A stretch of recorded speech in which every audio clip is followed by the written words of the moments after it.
Looking for the best way to scan documents with your phone?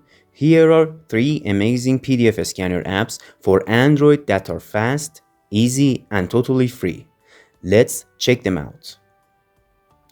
First up is Adobe Scan. It's simple, clean, and very smart. It automatically detects edges and converts your photos into high-quality PDF files. You can also save your scans to the cloud or share them directly from the app. Next is CamScanner. It's super popular for a reason.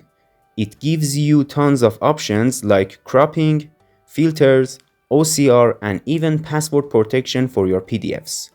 Great for school, work, or anything important. And finally, Microsoft Lens. Clean interface, powerful tools, and it works great with OneDrive or Office apps. Perfect for scanning notes, whiteboards, or documents on the go. So, which one will you try first? Let me know in the comments. Don't forget to like and subscribe for more useful Android tips.